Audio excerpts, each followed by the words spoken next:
Bonjour, bonsoir, je nous salue au nom de Jésus et je nous souhaite la bienvenue dans ce culte matinal. Aujourd'hui, nous allons parler de la vie éternelle. La vie éternelle. Qu'est-ce que c'est? La vie éternelle. Amen. Vous voyez, des fois, on a cette définition élémentaire de ce qu'est la vie éternelle, et je dirais même fausse. Nous pensons que la vie éternelle, c'est une vie que Dieu nous promet dans l'au-delà. Non, ce n'est pas ça la vie éternelle. La vie éternelle n'est pas une espérance de vie future ou un type de vie ou une vie particulière que Dieu nous donnera lorsque nous ne serons plus sur terre. Non, c'est pas ce que la Bible enseigne. Amen. Nous parlons de la vie éternelle. Alors, j'aimerais que nous lisions ce verset de Jean 3,16. Je crois que tout le monde le connaît par cœur, on n'a pas besoin de lire. Car Dieu a tant aimé le monde qu'il a donné son Fils unique, afin que quiconque croit en lui ne périsse point, mais qu'il ait la vie éternelle. Amen. Nous connaissons ce verset. Car Dieu a tant aimé le monde qu'il a donné son Fils unique, afin que quiconque croit en lui ne périsse point, mais qu'il ait la vie éternelle. Oh, je prie au nom de Jésus pendant cet enseignement que ton cœur et tes yeux soient ouverts pour recevoir cette révélation. Donc, ça veut dire que en Christ Jésus, nous avons la vie éternelle. Maintenant, j'aimerais faire cette différence. C'est vrai que dans le français, on ne ressent pas la différence, mais lorsque vous lisez soit l'anglais ou lorsque vous retournez dans le texte originel, vous verrez la différence. Il y a, par exemple, en anglais, on a deux expressions qui traduisent en français le mot vie éternelle. Nous avons ce que la Bible appelle, ce que la version anglaise appelle eternal life. Ouais, ça, c'est la vie éternelle. Eternal life. Et l'autre expression, c'est everlasting life. Ouais, everlasting life. C'est everlasting life dont il parle ici dans, dans Jean 3,16. Lorsqu'il dit car Dieu a tant aimé le monde qu'il a donné son Fils unique, afin que quiconque croit en lui ne périsse point, mais qu'il ait la vie éternelle. En anglais là-bas, mais qu'il ait le mot vie éternelle, c'est everlasting life. Oui, bien sûr, ça veut dire qu'il y a donc une différence entre eternal life and everlasting life. Ce que Dieu nous donne en Christ Jésus, c'est everlasting life. Amen. En fait, c'est quoi la différence? Eternal life, c'est cette vie qui n'a ni commencement, ni fin. OK? Et dans ce sens, c'est Dieu seul qui possède ce type-là de vie, qui n'a ni commencement, ni fin. En lui, il y a eternal life. Mais pour celui qui croit en Jésus-Christ, Dieu nous donne everlasting life. C'est quoi everlasting life? En fait, everlasting life, c'est eternal life. C'est-à-dire, c'est exactement la vie que Dieu a, mais avec un début. Parce que le début, justement, c'est la nouvelle naissance. Vous voyez? Donc, en fait, c'est la même chose. Mais la différence, c'est que dans eternal life, il n'y a pas la notion de début. Et ça remonte ou ça révèle simplement le caractère du Dieu créateur qui n'a pas de début. Dans everlasting life, c'est eternal life que Dieu donne à quelqu'un. Et parce que ça a un début, ouais, c'est ça qu'on appelle everlasting life. C'est la vie éternelle avec un début. Et quel est ce début? Le début, c'est le jour où tu nais de nouveau. Donc en fait, Dieu te donne sa propre vie, mais ça a une date de début. Et cette date de début, c'est le jour où tu nais de nouveau. Bien sûr, ça n'aura pas de fin. Voilà pourquoi Dieu nous introduit dans l'éternité en nous donnant le genre de vie qu'il y a en lui. Il nous rend éternels en nous donnant sa vie. C'est sa vie en nous qui fait de nous des êtres éternels. Et ça, c'est ce que Dieu nous a donné. Bien aimé, n'acceptons pas juste cette vérité au niveau de l'esprit. Ne disons pas que oui, ça veut dire que notre esprit est éternel. Non, ça veut dire que tout notre être a été plongé dans l'éternité. Voilà pourquoi je nous disais depuis la semaine dernière que Dieu a impacté l'éternité à quiconque croit en lui. Pas seulement l'éternité de l'âme et de l'esprit, même du corps. Dieu ne voulait pas, le plan originel de Dieu n'était pas que l'homme meure. Amen. Et il a restauré l'homme dans sa position, dans la dimension de l'éternité, par la nouvelle naissance. Nous recevons la vie de Dieu. Et cette vie n'est pas seulement pour notre esprit, c'est pour notre esprit, pour notre âme et pour notre corps. Amen. Donc, Everlasting Life, c'est la vie à l'abri de toute forme de destruction, d'échec, de dommages. C'est le genre de vie qu'il y a en Dieu. Vous voyez, de la même manière que Dieu ne peut pas être influencé par une quelconque force extérieure ou par quoi que ce soit, Dieu nous a donné sa vie afin que nous soyons exactement comme lui. C'est pourquoi en Christ Jésus, nous allons de gloire en gloire. Il n'y a aucune chose, que ce soit du monde visible comme invisible, capable de nous tirer vers le bas, capable de nous faire échouer. Non, nous ne pouvons pas échouer lorsque nous avons reçu cette vie. C'est une vie sans échec. Amen. Bien aimé, tu peux confesser, j'ai en moi la vie, une vie sans échec, une vie qui ne me permet pas d'échouer. Oh, tu vois, la garantie que Dieu t'a donnée, c'est de te donner le genre de vie qu'il y a en lui. Parce que Dieu, voici comment Dieu pense. Dieu se dit que s'il nous donne ce qu'il y a en lui, nous serons exactement comme lui. Et si nous sommes exactement comme lui, ça veut dire que ce qui n'existe pas en Dieu ne devrait pas exister en nous. Parce que nous partageons désormais la même vie. Amen. Donc, Dieu nous a donné la vie éternelle. C'est une vie intemporelle. C'est une vie qui va au-delà de l'âge. C'est une vie qui n'a pas d'âge. Du moins, ce que nous avons reçu à un début, comme j'ai expliqué, à cause de notre nouvelle naissance. Mais il n'y a pas de fin. Vous voyez, Dieu nous introduit dans l'éternité en nous donnant sa propre vie afin que nous soyons des êtres éternels. Amen. Bien aimé, ça, c'est notre réalité. Ça, c'est notre réalité. Dieu nous a introduits dans l'absence d'âge. Lorsque tu nais de nouveau, tu n'es plus assujetti à la notion d'âge. C'est-à-dire que, comment je vais dire ça? Il n'y a plus de limite en termes d'âge. Tu es entré dans l'humilité, dans l'illimité. Tu es entré dans l'intemporalité. Amen. Ça, c'est la réalité de la vie que nous avons reçue en Christ Jésus. Dieu nous veut exactement comme le bien-aimé. Je sais que des fois, ce genre de message peut être contredit ou bien peut faire l'objet de critiques, etc. Mais c'est la vérité. Tel il est, tel nous sommes. La Bible dit, 1 Jean 4, verset 17, tel il est, tel nous sommes. Donc Dieu se plaît à nous voir exactement à la taille, à la mesure de Christ crucifié, Christ assis à la droite de Dieu. C'est comme ça que nous sommes. N'accepte pas moins, bien-aimé. N'accepte pas moins. La vie éternelle que nous avons reçue en nous, qui est la vie de Dieu, c'est une vie incorruptible. Ouais, c'est pourquoi celui qui a la vie éternelle, ne soyez pas surpris qu'il ne soit pas atteint par les maladies, par les infirmités, par tout ce qui touche le mortel, parce qu'il est immortel. Oh oui, c'est vrai, c'est vrai. C'est une vie incorruptible. C'est une vie indescriptible. Bien aimé, il n'y a qu'en Dieu qu'on puisse voir ce genre de vie. Vous ne trouverez cette vie nulle part. Il n'y a que Dieu qui a ce genre de vie. C'est une vie impérissable. C'est pourquoi celui qui a la vie éternelle, Dieu l'introduit dans l'éternité. Il est dans l'éternité de Dieu. Et c'est possible pour lui de vivre sans mourir. Parce que c'est une vie impérissable. Bien aimé, c'est ce genre de vie que Dieu t'a donné. Ne crois pas que Dieu t'a fait une promesse d'une vie à venir. Non. C'est une vie sans fin que nous avons reçue. Depuis le jour où tu as dit, Seigneur Jésus, je te reçois dans mon cœur comme mon Seigneur, mon sauveur personnel, Dieu t'a introduit dans l'éternité. Tu es maintenant dans l'éternité avec lui, partageant sa vie, ayant sa nature et vivant comme lui, Dieu vit.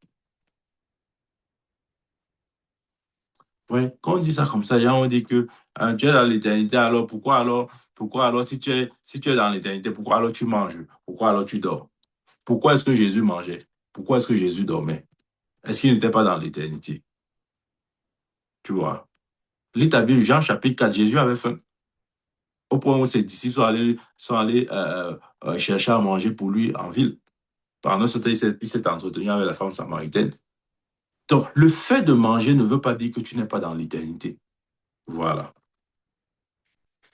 Pourquoi tu dors alors? Est-ce que Dieu dort? Lis ta Bible, la Bible dit que Jésus dorma dans le bateau. Voilà. Jésus dormit dans le bateau. Amen. Jésus dormit dans le bateau. N'était-il pas Dieu? Si. Donc, bien aimé, tu vois, il ne faudrait pas laisser les contraintes physiques définir qui tu es. Tu es un être éternel. Tu es un être éternel. Et c'est ce que nous sommes. C'est ce genre de vie que Dieu nous a donné. Nous avons été impactés par ce genre de vie. Everlasting life. Le genre de vie qu'il y a en Dieu, ayant un début. Et ce début marque la date de ta nouvelle naissance. Depuis le jour où tu es né de nouveau, Dieu t'a introduit dans l'éternité. Tu vis dans l'éternité avec Dieu. Nous sommes des êtres éternels, au même rang que Dieu. Nous sommes éternels, bien-aimés. Nous sommes éternels.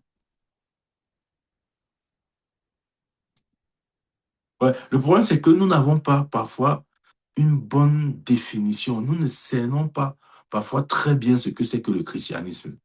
Nous avons toujours la définition de le christianisme comme, euh, si vous voulez, cette religion où les péchés ont été pardonnés. Non, c'est beaucoup plus que ça. Ce n'est pas venir pardonner les péchés, c'est pas pour pardonner les péchés que Jésus est venu. Non, il a dit le Fils de l'homme vient pour donner la vie et la vie en abondance. C'est ce qu'il a dit. Il vient pour donner la vie à la vie abondante à ses brebis. Donc Jésus avait une seule mission sur terre. Bien, mais écoute-moi très bien. Jésus n'est pas venu sur terre pour pardonner les péchés, bien que il y avait aussi le pardon des péchés inclus dans sa mission, mais ce n'est pas sa mission principale. Il ne venait pas pardonner les péchés. Parce que s'il venait pardonner les péchés, euh, il se serait arrêté à sa mort, parce que sa mort a réglé le problème du péché. Pourquoi donc il y a eu la résurrection? Parce que l'intention de Dieu n'était pas ou ne s'arrêtait pas juste à la mort de Christ. La mort de Christ a résolu le problème du péché. Comment je sais? Sans effusion de sang, il n'y a pas pardon des péchés. Donc quand le sang a été versé, le problème du péché a été résolu. Mais Dieu ne s'est pas arrêté là. Dieu a ramené Jésus-Christ à la vie en le ressuscitant d'entre les morts. Ainsi, il a démontré que Jésus-Christ est la vie.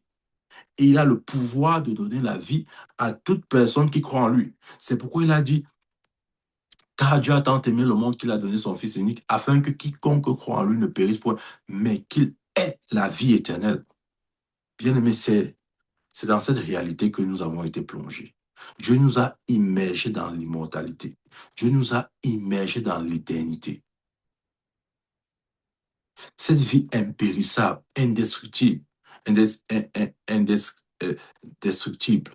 Cette vie sans, comment dire, cette vie sans âge, c'est là où nous sommes. Bien aimé, c'est là où tu es. Je dis que c'est là où tu es. Une vie incorruptible. Une vie exempte de toute forme de maladie, d'oppression, d'infimité. N'est-il pas écrit qu'à la croix, il a porté nos maladies, nos infimités? Ah, ah. S'il a porté, c'est afin que nous soyons libres. Et il a garanti cette vérité-là en nous accordant le genre de vie qu'il y a en lui, de sorte que nous soyons immunisés contre toute forme d'attaque, contre toute forme de maladie. C'est pourquoi l'oppression, la maladie, les infimités sont des choses illégales dans le corps d'un enfant de Dieu. Amen. Et si ça se présente, bien aimé, il est de ton droit de prendre possession de ton héritage en confessant la réalité dans laquelle tu es. Dieu t'a plongé dans l'éternité et dans l'éternité, il y a la santé divine. Amen. Dans l'éternité, il y a la santé divine. Bien aimé, c'est là où nous sommes. Je suis en train de te montrer là où Dieu t'a positionné. C'est là-bas. Ne sors pas de là. Ne sors pas de ce cadre-là. Sinon, l'écriture qui dit que j'ai vu une folie sous le ciel. Les esclaves marchent, marchent sur les chevaux alors que les princes marchent à terre. Ça va s'accomplir. Ça veut simplement dire que nous allons vivre en deçà du standard de Dieu. Dieu qui nous a fait des princes, s'attendant à nous voir marcher sur les chevaux, nous serons en train de marcher en route comme des esclaves, alors que nous sommes des princes. Amen. Bien-aimé, Dieu nous a introduits dans la vie. Nous avons sa vie. Nous avons le genre de vie qu'il y a en lui, qui a un début, qui est le jour de notre nouvelle naissance, mais qui n'a pas de fin. Amen. Il nous a donné everlasting life. Ouais.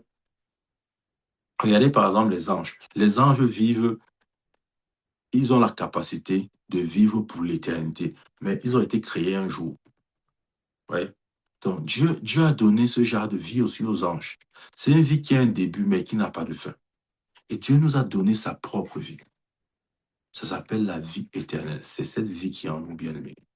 Je veux que tu réalises que tu, tu es quitté de l'humanité à l'éternité. Tu as cessé d'être un homme. Tu es devenu un être éternel. Parce qu'un homme est mortel, est limité.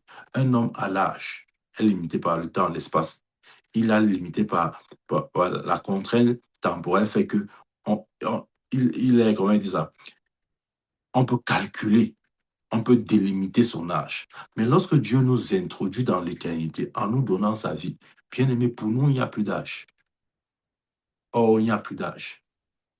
On sait quand tu es né, mais on ne sait pas quand tu vas quand tu t'arrêtes. Parce qu'en fait, il n'y a plus de plafond.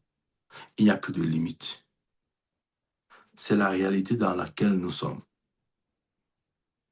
Amen. Ouais, ouvre avec moi 1 Jean chapitre 5, verset 11.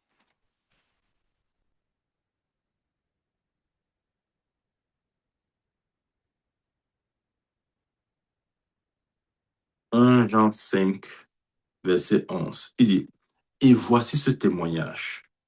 C'est que Dieu nous a donné la vie éternelle. Ouais.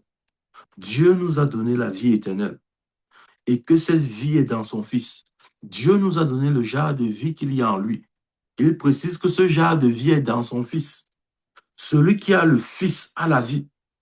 Celui qui n'a pas le Fils de Dieu n'a pas la vie. Je vous écris ces choses afin que vous sachiez que vous avez la vie éternelle, vous qui croyez au nom du Fils de Dieu. Nous avons la vie éternelle. C'est un fait, ce n'est pas une promesse. Nous avons la vie éternelle. Si tu crois au Fils de Dieu, tu as la vie éternelle. Ce genre de vie, cette vie sans fin, le genre de vie qu'il y a en Dieu, cette vie indestructible, on ne peut pas, rien ne peut, je veux te dire, rien ne peut te détruire. Absolument rien. Aucune flèche de l'ennemi ne peut te détruire. Parce que le genre de vie qui est en toi ne permet pas la destruction. Bien aimé, regarde, je vais te dire, le secret, c'est de contempler cette vie que tu as. Ouais, des fois, nous contemplons les flèches de l'ennemi. Oh, la flèche ci est très dangereuse, hein. Si ça te touche là, tu vas mourir. La flèche ci, attention aux flèches de 2 heures du matin. Fais attention aux flèches de 3 heures du matin. Nous savons tellement au sujet des flèches de l'ennemi. Nous avons tellement médité au sujet de toutes les flèches qui volent de jour, les flèches qui volent de nuit. Nous savons tout ça. Mais nous savons peu au sujet de la vie que Dieu nous a donnée. Bien aimé, regarde, cette vie-là, dans la vie de Paul, cette vipère venimeuse qu'il avait mordue, il a juste secoué sa main comme ça, au feu, et la vipère est tombée. Le venin de la vipère n'a pas eu de pouvoir dans son corps. Parce que la vie éternelle supplante toute vie. Tout principe actif de mort est supplanté par la vie éternelle. C'est ce genre de vie que nous avons. Ouais, c'est pour ça que tu dois refuser que ce qui touche, le mortel te touche. Tu es immortel. Ce n'est pas la prétention, c'est la vérité. Depuis le jour où tu es né de nouveau, Dieu t'a introduit dans l'éternité. Tu es devenu un être éternel. Ce n'est pas seulement ton esprit. Tout ton être est éternel. Oh, bien-aimé, je prie avec que tu saisis cette vérité. Et celui qui a le Fils a la vie. Celui qui n'a pas le Fils de Dieu n'a pas la vie. Il donne la raison pour laquelle il a dit cela. Il dit, verset 13, je vous ai écrit ces choses afin que vous sachiez que vous avez la vie éternelle, vous qui croyez. Tu vois, tu dois savoir. Pourquoi Jean écrit ça? Il écrit ces choses pour un seul but, afin qu'il sache, afin qu'il prenne conscience, afin qu'il réalise, afin qu'il devienne conscient de la vie qu'il y a en lui. Et bien aimé, je veux te dire, Dieu peut t'introduire dans l'éternité et tu continues à être comme un homme. Il a dit quoi? J'avais dit, vous êtes des dieux. Vous êtes tous fils du Très-Haut. Mais cependant, vous mourrez comme des hommes. Parce que les fils de Dieu ne sont pas censés mourir. Somme 82, verset 5 à 6. J'avais dit, vous êtes des dieux. Vous êtes tous fils du Très-Haut. Mais cependant, qu'est-ce qui se passe? Pourquoi ces fils de Dieu qui sont à l'image de Dieu, avec la vie de Dieu, meurent comme des hommes? Bien aimé, il a dit, je vous ai écrit ces choses afin que vous sachiez. Si tu ne sais pas, tu vas mourir comme un homme. Je te dis encore ça aujourd'hui. Si tu ne sais pas, ce qui arrive aux hommes va t'arriver. La mort qui touche les hommes va te toucher. C'est simplement parce que tu ne sais pas. Je vous ai écrit ces choses afin que vous sachiez. Ouais. L'intérêt pour Jean de dire ces choses à ces chrétiens, c'était pour éveiller leur esprit sur cette réalité. Je vous ai écrit ces choses afin que vous sachiez. Bien aimé, qu'est-ce que tu sais? J'ai envie de te poser la question. Qu'est-ce que tu sais?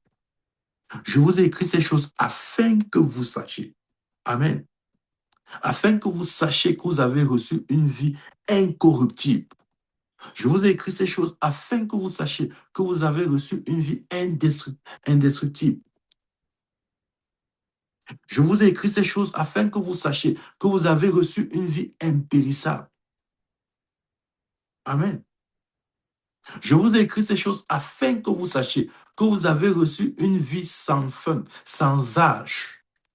Je vous ai écrit ces choses afin que vous sachiez que vous n'êtes pas votre vie ou la nature de la vie que vous avez reçue ne fait plus de vous des gens sujets à l'échec ou à la mort.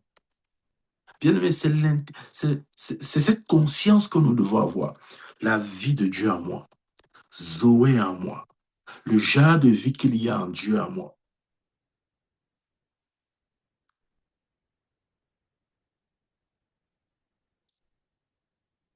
Tu vois, regarde, ce n'est pas parce que quelque chose est vrai que tu vas forcément euh, pouvoir en bénéficier. Non, c'est pas vrai. C'est la conscience. Jusqu'où est-ce que tu es conscient?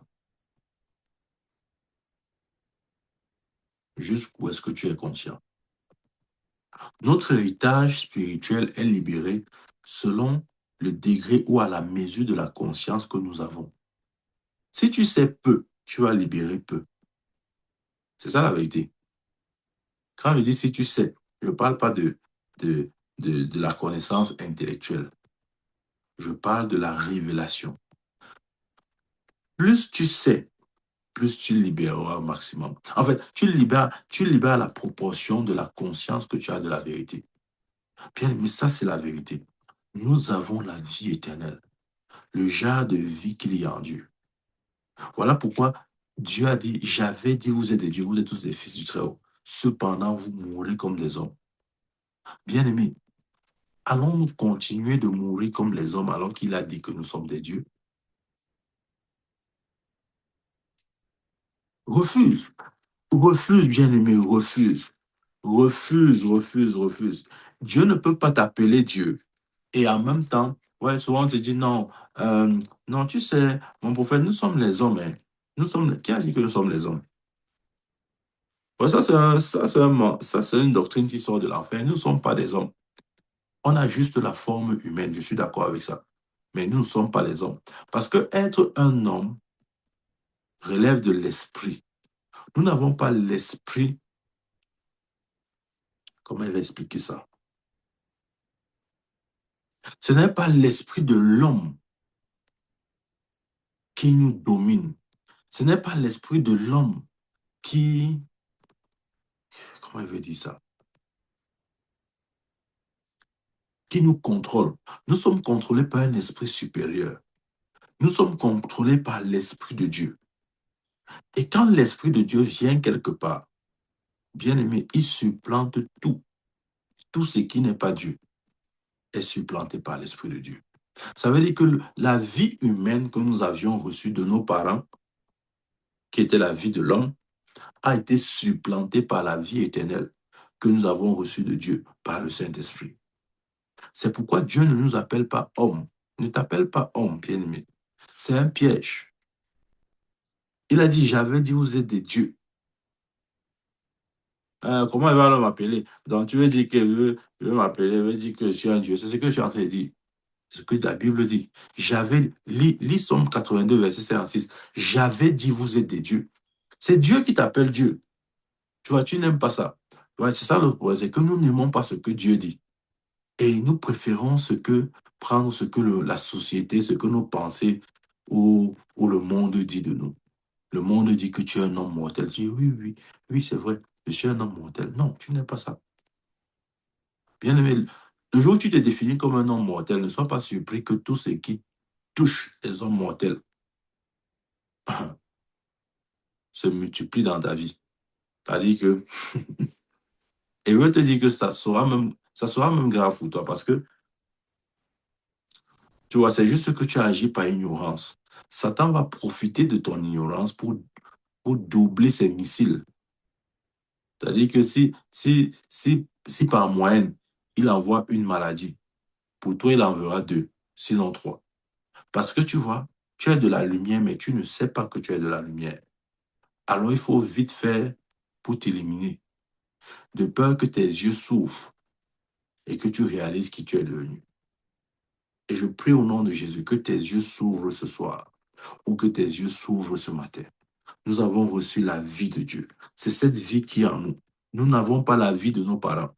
Bien-aimé, refuse. Ouais, avant-hier, je parlais sur nous ne vivons pas selon le sang. Bien-aimé, refuse de vivre selon le sang. Nous vivons selon la volonté de Dieu. Nous avons été engendrés de Dieu. Nous ne vivons pas selon le principe du sang. Non. Amen. Jean 3, verset 36. Celui qui croit au Fils a la vie éternelle. Celui qui ne croit pas au Fils ne verra point la vie, mais la colère de Dieu demeure sur lui. Nous avons cru au Fils de Dieu, donc nous avons la vie éternelle. Amen. Parce que nous avons cru, nous avons la vie. Bien, mais je veux que tu sois encore ce matin très conscient du fait que Dieu t'a donné sa vie. Dieu t'a donné sa vie. Dieu t'a donné sa vie. Ce n'est pas la vie de tes parents. Arrête de penser que non, j'ai la vie de mon père, j'ai les gènes de mon père. Mon prophète, si on prend mon sang, on va voir que je porte le sang de mon père. Là, si on fait mon test de sang, on va voir que je suis O+, je suis O-, je suis AB. Tu vois, c'est ça, tu te définis comme par rapport au sang. Tu vois, non? Tu te définis par rapport au sang. Non, je suis le groupe sanguin de mon père. C'est que comme mon père est AS là, ma mère est AA. Donc moi, je suis sorti comme ça parce que j'ai pris de mon père, j'ai pris de ma mère. C'est pourquoi ma santé est comme ça. C'est parce que mon père a fait comme ça, ma mère a fait comme ça. J'ai pris le gène ici. Non, c'est quoi ça? Tu vois, je ne suis pas en train de dire que ces choses n'existent pas. Mais ce sont des réalités ou des vérités mineures. Si tu définis ton groupe sanguin par rapport à ce que ton père et ta mère t'ont donné, tu fais quoi du groupe sanguin divin qui est en toi? Tu fais quoi du groupe sanguin? La Bible dit que nous avons été rachetés au prix du sang de Jésus. Pourquoi tu ne te définis pas par rapport au sang de Jésus? Parce que si tu te définis par rapport à ton père et à ta mère, tu vas continuer à expérimenter les conséquences qu'il y a dans ces gènes-là. Mhm. Tu vas commencer à expérimenter les conséquences qu'il y a dans ce sang. Mhm. Parce que le sang est un véhicule, est une porte d'entrée et de sortie. Des choses sont transmises par le lien du sang. C'est vrai.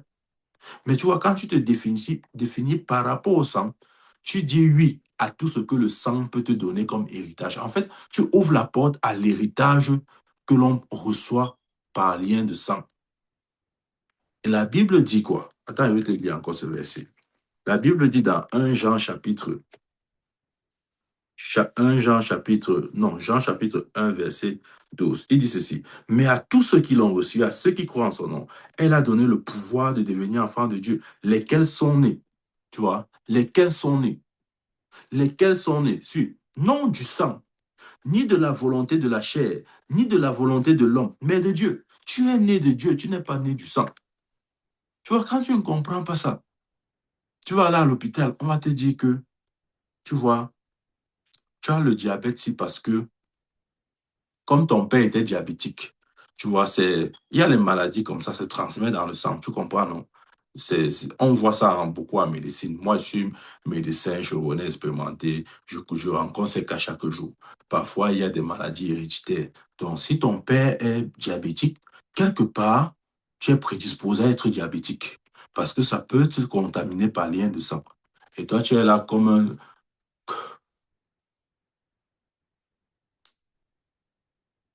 Je voulais dire quelque chose, que Dieu m'excuse. Bien aimé, ce n'est pas à cette vie que nous avons été appelés. Tu pars à l'hôpital, on dit, tu as la tension. La tension. Après, voilà comment les docteurs disent. Qui dans ta famille a la tension? Docteur, hmm, ma mère avait souvent un peu de la tension comme ça, là. Elle était hyper tendue. Ah oui, je comprends maintenant. C'est possible alors, parce que si ta mère est hyper tendue et que c'est elle qui t'a donné naissance, tu vois, tu portes ces gènes et puis le patrimoine, etc., l'héritage se transmet par sang. Donc, je comprends pourquoi tu as la tension. Tu as compris, mon enfant. Ce n'est pas grave, mais on va te mettre ce traitement. D'accord? Mais sache que la tension là ne va pas partir. Hein? C'est parce que c'est dans ton sang. C'est dans ton sang. C'est dans ton sang. Lesquels sont nés non du sang. Moi, je n'ai rien contre la médecine. Hein. Je ne dis pas que ce que les docteurs disent est faux. Mais je suis en train de vous présenter une vérité supérieure à ce que vous rencontrerez à l'hôpital. Je suis en train de vous dire ce qui sort de la bouche du Dieu créateur de tout, de l'univers. OK? Donc, choisissons qui est-ce que nous allons croire. Soit ce que la médecine dit, ou soit ce que Dieu dit. Le choix est le tien. Je te dis la vérité. Sinon, tu vas mourir de manière prématurée, précoce. Et tu vas accepter ta mort parce que tu t'es défini comme un être qui vient du sang. Tu vas mourir de manière... Le diabète va te tuer. Parce que tu es allé à l'hôpital, on a dit que vraiment, tu vois, compte tenu du fait que ton père était diabétique et que, tu vois, le diabète, c'est parfois des maladies héréditaires. Hein. Et voilà, ça se transmet de génération en génération, ça peut arriver. Et puis, bon, voilà pourquoi tu es diabétique. En fait, ce que le docteur essaie de te dire, c'est il essaie de te définir par rapport au sang. Or, la Bible dit que lesquels sont les noms du sang. Tu vois, je ne suis pas contre les docteurs, mais je suis en train de te dire ce que Dieu dit. Je ne suis pas en train de dire que ce que le docteur dit est faux, mais je suis en train de te présenter une vérité supérieure à ce qu'ils disent. Maintenant, ça sera à toi de choisir. Est-ce que tu vas accepter ce que Dieu dit ou tu vas accepter ce que l'homme dit? Tu vas accepter le rapport de la croix qui dit par ses meurtrissures nous avons été guéris, ou tu vas accepter le rapport du médecin qui dit par lien de sang, de transmission héréditaire, le papa est malade, l'enfant peut aussi être malade. Choisis, tu vois. C'est à toi de choisir. Dieu ne choisira pas pour toi. Il a dit, je mets devant toi la vie et la mort, choisis. Si tu veux vivre sur le rapport du docteur, vas-y, ça avait ses conséquences. Si tu veux vivre sur le rapport, le témoignage de la croix, vas-y, avec ses conséquences. Bien aimé, c'est à nous de choisir. Tu as reçu la vie éternelle. C'est ce que je suis venu te dire ce matin. La vie éternelle est en toi. La vie éternelle est dans tout ton être, dans ton esprit, dans ton âme et dans ton corps. Vis à la lumière de cette vérité. Au nom de Jésus-Christ, je prie pour toi. Père, au nom de Jésus, merci pour la vie éternelle que tu as déposée dans notre esprit, dans nos corps et dans nos âmes. Seigneur, nous refusons de vivre comme des personnes qui se voient comme étant nés du sang. Nous croyons que nous sommes nés de Dieu, ayant reçu la vie de Dieu. Nous confessons cette vie impérissable, cette vie que l'on ne peut détruire, cette vie incorruptible. Nous confessons cette vie sans âge. Seigneur, toi qui nous as introduits dans l'éternité, dans l'intemporel par ta vie, je confesse la réalité de l'éternité. Au nom puissant de Jésus-Christ, que notre être vive la réalité de l'éternité. C'est pourquoi je réprime toute forme de maladie, de douleur, d'infimité. Seigneur, tout ce qui n'est pas conforme à ta parole, tout ce qu'il n'y a pas en toi, se trouvant en nous, est maudit au nom de Jésus-Christ. Toute plante que tu n'as pas plantée est déracinée. Nous confessons la plante de la vie, la plante de l'éternité, au nom de Jésus-Christ de Nazareth. Amen, amen, amen. Que Dieu te bénisse, bien-aimé. Marche dans la réalité de la vie éternelle qu'il y a en Jésus-Christ. Amen. Amen, amen. Amen. Amen. Amen. Y a-t-il des questions par rapport à ce message?